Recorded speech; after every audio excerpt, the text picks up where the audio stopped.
대전교구 형제자매님들 안녕하십니까? 저는 온양성당 박진수 사도요한이라고 합니다. 이렇게 여러분들과 대림시기의 여정을 함께 되어서 참으로 기쁘고 행복합니다. 그럼 시작에 앞서 우리 시작 기도로 주님의 기도를 바치도록 하겠습니다. 성부와 성자와 성령의 이름으로 아멘. 하늘에 계신 우리 아버지, 아버지의 이름이 거룩히 빛나시며 아버지의 나라가 오시며 아버지의 뜻이 하늘에서와 같이 땅에서도 이루어지소서. 오늘 저희에게 일용할 양식을 주시고 저희에게 잘못한 일을 저희가 용서하오니 저희 죄를 용서하시고 저희를 유혹에 빠지지 않게 하시고 악에서 구하소서. 아멘. 성부와 성자와 성령의 이름으로 아멘. 네, 형제 자매님들, 우리는 전례력으로 한 해의 시작인 대림시기를 맞이하였습니다. 이에 우리는 모두 이번 주일에 주님께서 깨어 있어라 라는 말씀을 하셨고 그 말씀에 따라 살아가기를 마음속으로 다시금 다짐하였습니다. 이에 우리 모두 함께 주님께서 오실 때까지 깨어 기다리도록 합시다. 제가 깨어 기다리라는 주님의 말씀 앞에 함께라는 말을 다시금 붙였습니다.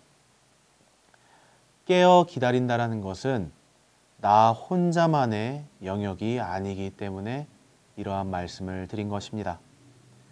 나 혼자만 잘한다고 해서, 나 혼자만 기다린다고 해서 깨어 있다고 하여 주님을 잘 기다리는 것이 아닙니다.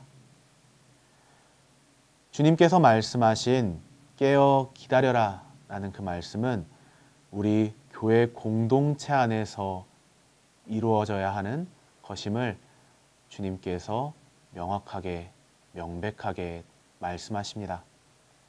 깨어 기다림은 바로 함께의 영역입니다. 하지만 함께라는 말이 오늘날을 살아가는 우리에게 너무나도 어렵게만 느껴집니다. 바로 코로나19라는 위기 안에서 물리적인 그리고 정신적인 두려움을 얻게 하였기 때문에 그렇습니다. 함께하는 것을 멀리하라고 붙어있는 것을 점점 떨어짐으로 그렇게 멀어지고 멀어졌습니다. 이제는 우리에게 함께라는 것이 너무나도 어색하게만 여겨집니다. 하지만 함께 하지 않는다면 이 위기를 이겨낼 수 없습니다. 우리 교회 공동체는 언제나 함께함으로써 교회 공동체에게 닥친 위기를 극복해 나갔습니다. 이번 코로나19 위기 또한 함께함으로써 이 위기를 이겨낼 수 있습니다.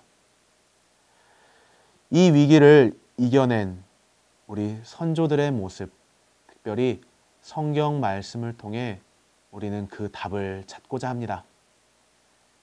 이 답을 찾는 여정에 우리는 함께 나아갈 것입니다.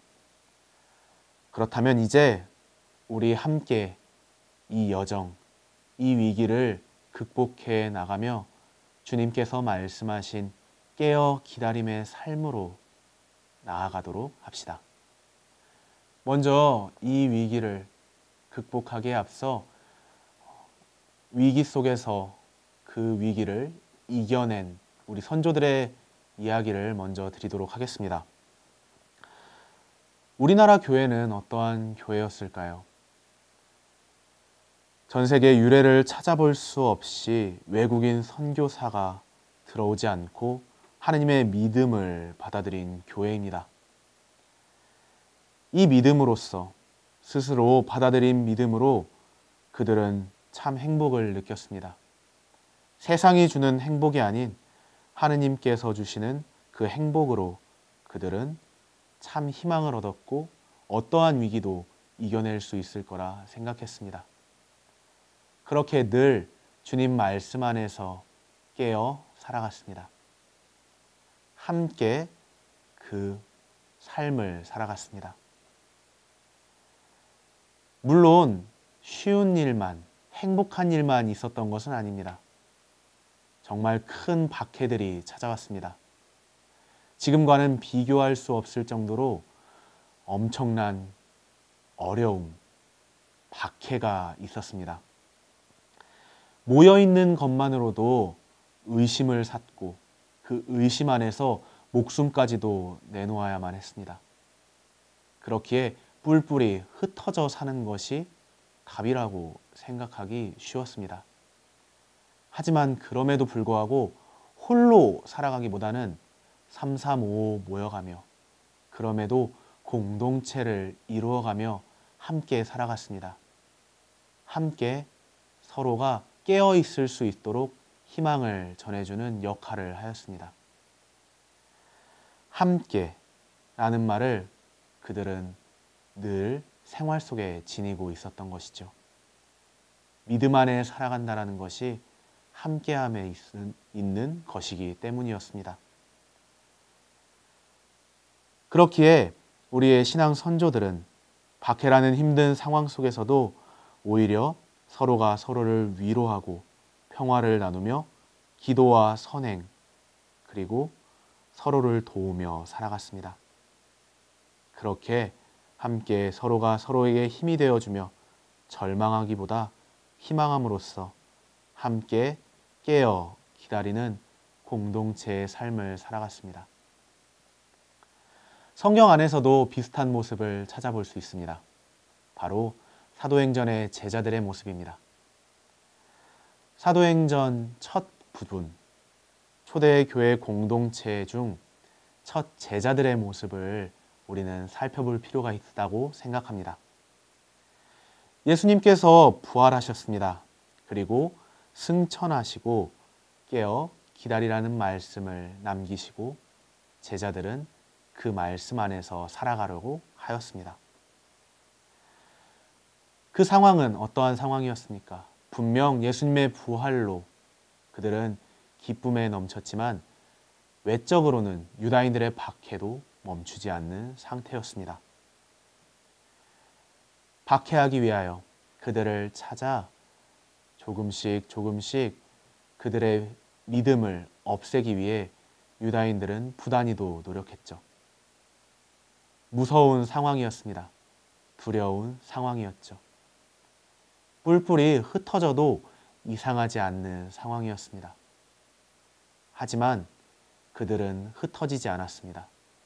오히려 함께 주님께서 보내시기로 한 성령을 기다렸습니다. 이에 사도행전 1장 14절은 이렇게 이야기합니다. 그들은 모두 여러 여자와 예수님의 어머니 마리아와 그분의 형제들과 함께 한 마음으로 기도에 전념하였다. 함께 한 마음으로 흩어짐보다는 함께 한 공동체 안에서 살아가려고 하였습니다. 그렇게 깨어 기다리려고 하였습니다. 마침내 주님께서 보내주시기로 한 성령이 내려오셨습니다. 함께 깨어 기다렸기에 함께 있는 그곳에 성령께서 오셨습니다. 그들 가운데 성령이 임하신 것입니다. 이에 마침내 그들은 침묵을 깨고 하느님의 말씀을 많은 이들에게 선포하였습니다. 함께 그 말씀을 전하기 위해 노력한 것입니다. 성령 안에서 함께 그 일을 하였습니다. 이에 사도행전 2장 41절은 이렇게 이야기합니다. 베드로의 말을 받아들인 이들은 세례를 받았다. 그리하여 그날에 신자가 3,000명가량 늘었다. 우리나라 선조들의 모습은 어떠합니까? 사도행전의 제자들의 모습과 크게 다르지 않습니다. 앞서 그들도 함께 깨어 기다렸다고 이야기하였습니다. 그렇게 그들은 박해 시기 동안 어려움을 겪었지만 서로에게 힘이 되어주는 희망이 되어주는 삶을 살았습니다. 그렇게 박해 시기가 끝났지만 이내 일제강점기라는 슬픈 시기도 다가오게 됩니다. 그들은 그럼에도 불구하고 기다렸습니다. 함께 깨어 기다렸습니다. 마침내 광복의 기쁨, 외적인 기쁨을 얻었습니다. 하지만 그것을 더 크게 느끼기도 전에 군사 독재라는 짙은 암흑기를 맞이하게 됩니다. 그 어둠 속에서, 그 짙은 어둠 안에서 이제 한 줄기 빛으로 나아가고자 합니다. 희망을 전해주고자 함께 움직이기 시작합니다. 우리 교회 공동체도 그 슬픈 시기 동안 슬퍼할 수도 있었지만 함께함으로써 이제 서로가 서로에게 도움이 되어야 한다는 것을 느꼈기에 앞으로 나아갑니다. 이제 교회를 넘어서 세상 사람들과 함께하기 위해 그 위기를 이겨내고자 합니다. 교회는 침묵하지 않았고 마치 사도행전의 제자들이 성령의 임하심으로 앞으로 나아갔듯이 우리나라 사람들에게 복음, 기쁜 소식을 전합니다. 절망 속에 있는, 어둠 속에 있는 이들에게 한 줄기 빛, 그리고 희망을 전해줍니다. 작은 움직임이었지만 함께 한 마음으로 그들 또한 깨어 있을 수 있도록 해줍니다. 함께 깨어 있었기에 그 모든 것들이 가능했던 것입니다. 뿔뿔이 흩어져서 자신의 이익만을 쫓았다면 이 모든 것들은 가능하지 않았을 것입니다. 하지만 함께하였기에, 함께 깨어 있을 수 있도록 도와주었기에 세상 사람들에게도 그 기쁜 소식을 전할 수 있었던 것입니다. 이에 저는 사도행전 4장 23절에서 31절의 말씀 중 일부분을 여러분들에게 전하고 싶습니다. 동료들은 그 말을 듣고 한 마음으로 목소리를 높여 하느님께 아뢰었다. 이렇게 그들은 기도를 마치자 그들이 모여있는 곳이 흔들리면서 모두 성령으로 가득 차 하느님의 말씀을 담대히 전하였다. 함께 하느님의 말씀을 담대히 전한 것. 위기 속에서도, 짙은 어둠이 깔린 곳에서도 희망을 잃지 않고 빗줄기가 된 것입니다.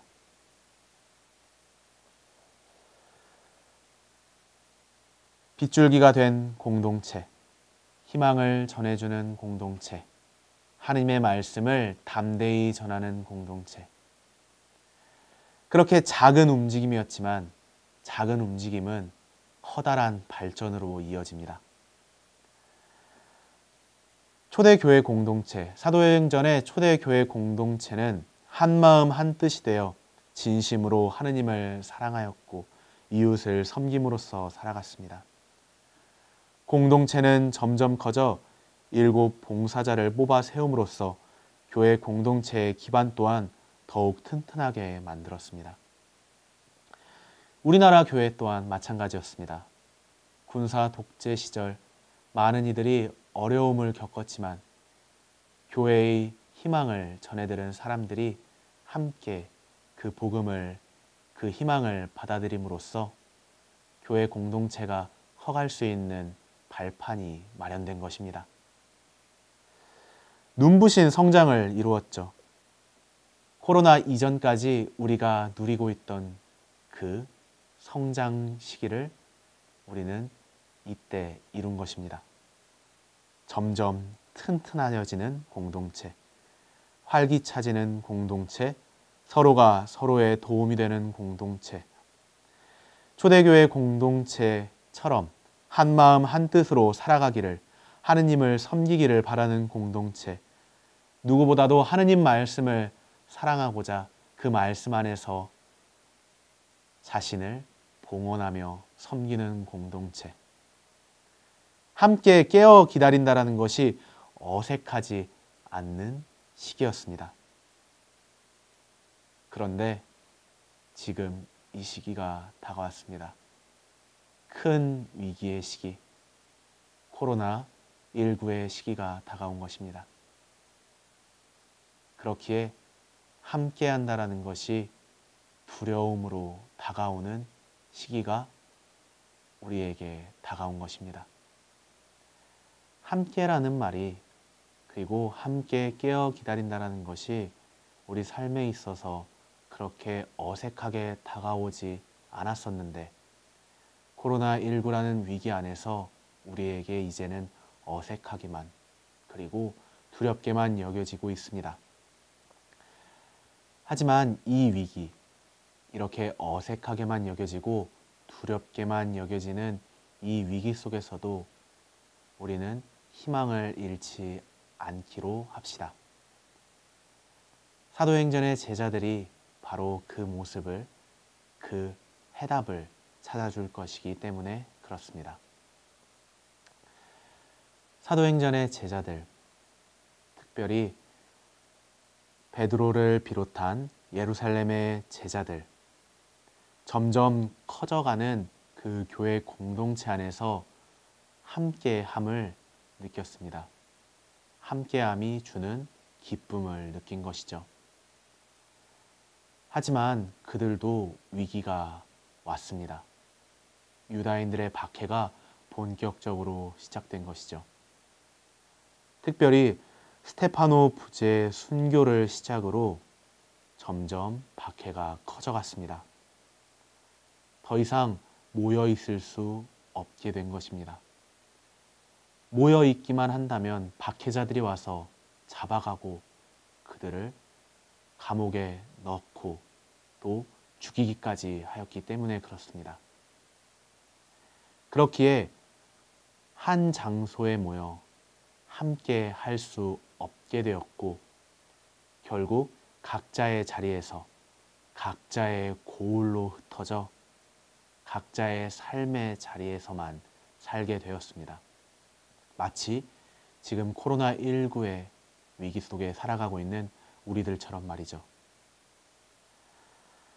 함께 할 수 없게 되었고 함께 깨어 기다리는 것이 너무나도 어려운 상황, 서로가 서로에게 도움을 주는 그 시기가 아닌 이제 홀로 서야 하는 시기가 된 것입니다. 이에 사도행전 8장 1절에서 2절의 말씀을 여러분들에게 들려드리도록 하겠습니다. 그날부터 예루살렘 교회는 큰 박해를 받기 시작하였다. 그리하여 사도들 말고는 모두 유다와 사마리아 지방으로 흩어졌다. 흩어졌다. 성경은, 사도행전은 이렇게 전합니다. 마치 우리의 모습과도 같아 보입니다. 하지만 그럼에도 불구하고 사도행전의 제자들은 희망을 잃지 않았습니다. 그럼에도 함께 깨어 기다리려고 많은 노력들을 하였습니다. 어떻게 그럴 수 있었을까요? 어떻게 이 위기를, 그 위기를 이겨낼 수 있었을까요? 흩어졌다고 하는데, 떨어졌다고 하는데, 박해가 멈춘 것도 아닌데 어떻게 가능했을까요? 사도행전 제자들의 그 발걸음에 우리도 동참해 보도록 합시다. 함께 나아가 보도록 합시다. 저는 먼저 사도행전 8장 4절의 말씀을 우리 형제자매님들에게 전해드리고 싶습니다. 사도행전 8장 4절은 이렇게 이야기합니다. 한편 흩어진 사람들은 이곳 저곳 돌아다니며 말씀을 전하였다. 참으로 놀라운 일입니다. 흩어졌는데, 이곳 저곳으로 흩어졌는데 그곳에서도 말씀을 전하였습니다. 그럼에도 불구하고 그들은 희망을 잃지 않았던 것입니다. 그리스도를 따르는 우리 제자들은 좌절하기보다는 희망하며 살아갔다는 것입니다. 자신이 나아가는 자리에서 주님의 말씀을 전하고 그 말씀으로 살아갈 수 있도록 사람들에게 희망을 전한 것입니다. 무엇보다도 자신들을 박해하던 사울, 우리가 잘 알고 있는 바오로라는 인물이 회개함으로써 그들은 주님께서 그럼에도 불구하고 자신들과 함께 한다라는 것을 잊지 않게 되었던 것이죠. 주님께서 함께 하시기에 사람들과 함께 하는 것이 더 이상 어색하지 않게, 두렵지 않게 느껴졌던 그들이었던 것입니다. 자신들이 박해받는 상황 안에서도 끊임없이 자신의 자리에서 기도하였고 그 모습을 바라본 이들은 저 사람들은 어떠한 사람들인가? 왜 박해 속에서도 희망을 잃지 않지? 왜 한 사람, 두 사람이라도 함께 하고자 하는 것이지? 라며 의아함을 느꼈고 그 의아함 안에서 그들을 따라가 보았습니다. 그 따라감 안에서 그들은 발견한 것이죠. 함께함에 그리고 깨어 기다리는 사람들의 모습이 참된 아름다움임을 말입니다. 그리하여 사람들은 그들을 이렇게 부르기 시작합니다. 그리스도인. 사도행전 11장 26절이 이를 말합니다.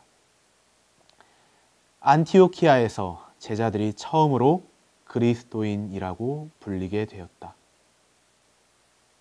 뿔뿔이 흩어진 곳, 함께 모여 있을 수 없기에 흩어진 그곳에서 지금 우리가 불리고 있는 그 이름으로 제자들이 불리게 된 것입니다. 놀라운 일이 아닐 수 없습니다. 이렇게 흩어졌음에도 불구하고 박해 속에서 그 위기 속에서 아무것도 할 수 없는 이전과는 다르게 이전의 모습을 살아갈 수 없는 상황 안에서도 그들은 희망을 잃지 않았고 또 그 희망 안에서 살아갔습니다. 오히려 더 튼튼한 기반을 얻을 수 있는 자리를 마련한 것이죠.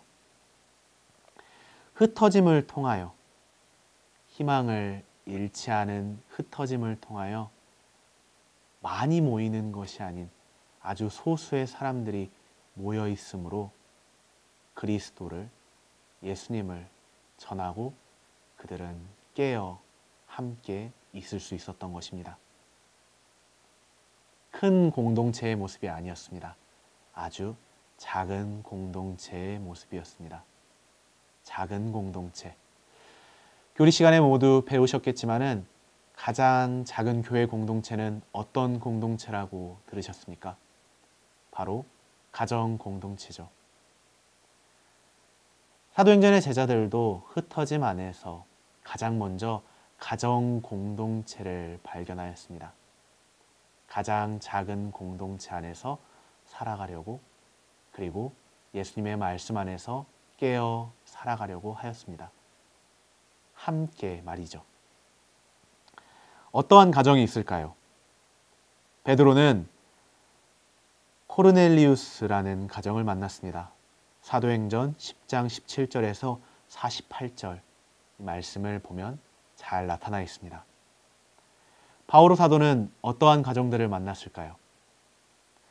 무엇보다도 티아티라시 출신의 자색 옷감 장수 리디아라는 여인의 가정을 만났습니다.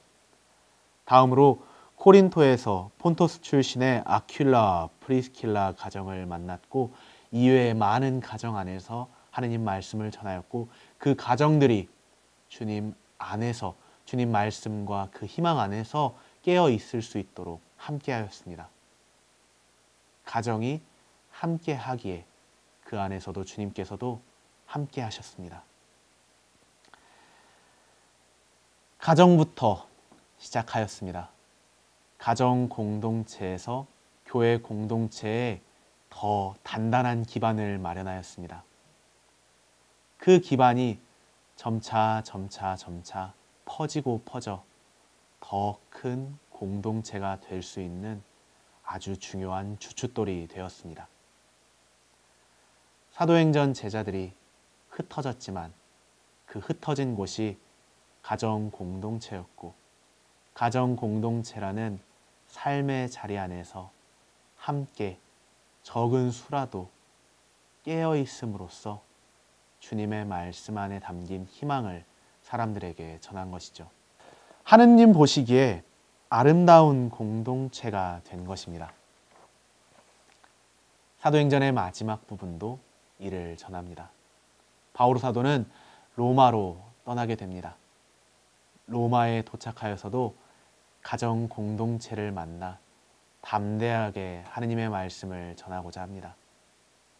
그렇게 세상 끝까지 흩어졌지만 가장 작은 곳으로, 가장 적은 숫자가 있는 곳으로 왔지만 그곳이 세상 끝이었고, 주님께서 말씀하신 세상 끝까지 복음을 전하는 일을 한 것입니다. 자, 이제 우리의 모습을 다시 돌아보도록 합시다. 우리는 지금 어디로 흩어져 있습니까? 코로나19의 위기 속에 우리는 지금 어디에 있습니까? 큰 성당, 성전에 모여 있을 수는 없지만, 더 많이 모여 있을 수는 없지만, 가정 공동체, 가정 교회 안에 우리는 다시금 모이게 되었습니다. 적은 숫자였지만, 적은 수의 사람들이었지만, 그럼에도 우리는 그 안에서 희망을 잃지 않도록 합시다. 마치 사도행전의 제자들의 모습처럼 말이죠. 함께라는 말이 어색하지 않을 것입니다. 가족들과 함께하기 때문에 그렇죠. 가정 안에서 함께하기 때문에 희망을 잃지 않도록 합시다. 이전과는 다르게 성당 안에서, 성전에 함께 모여 그 신앙을, 큰 행사들을 할 수는 없을지라도 우리는 가정 안에서 그리스도인으로서 살아갈 수 있습니다. 마치 사도행전의 제자들처럼 말이죠. 담대하게 가정에서부터 그 희망을, 주님의 말씀을 전하도록 합시다. 그 희망을 살아가고 함께 깨어 이 시기를, 이 위기를 이겨내도록 합시다. 대전교구의 형제 자매 여러분, 코로나19는 분명 우리에게 큰 슬픔을 주었습니다. 큰 어려움을 주었죠. 하지만 우리들도 사도행전의 제자들의 모습처럼 희망을 잃지 않도록 합시다. 그들이 그럼에도 불구하고 주님께서 늘 함께 하신다는 믿음을 지니고 희망으로 자신들에게 처한 위기, 박해 속에서 아주 적은 수이지만 한 걸음씩 걸어간 그 모습을 기억하도록 합시다.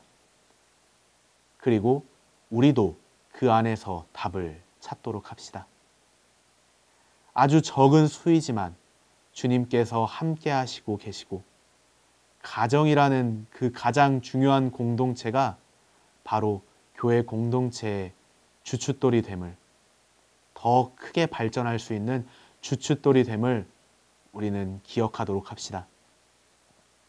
여러분들이 계시는 그 가정 공동체를 기초로 함으로써 앞으로 우리에게 다가오는 교회는 더 튼튼한, 그리고 주님 보시기에 더 아름다운 공동체가 될 수 있습니다. 분명 우리는 지금 흩어졌습니다. 그러나 함께라는 말은 결코 사라지지 않습니다. 주님께서 함께 하시기 때문에. 그러니 우리 함께 이 위기를 깨어 기다리도록 합시다. 서로 깨어 있을 수 있도록 믿음의 삶을, 복음을 전하는 삶을 가정에서부터 시작하도록 합시다. 가정, 교회, 공동체부터 시작하도록 합시다. 그렇게 우리 함께 이 시기 주님을 깨어 기다리도록 합시다. 가장 작은 곳부터 우리가 머물러 있는 그 삶의 자리부터 시작하도록 합시다. 그 작은 곳으로 우리가 살아가는 그 삶의 자리로 주님께서도 다가오실 것입니다. 함께 해주신 우리 형제 자매님들께 다시 한번 감사드립니다. 우리 함께 이 대림시기 기쁘게 보내며 다가오실 주님을 기쁘게 맞이하도록 합시다. 감사합니다.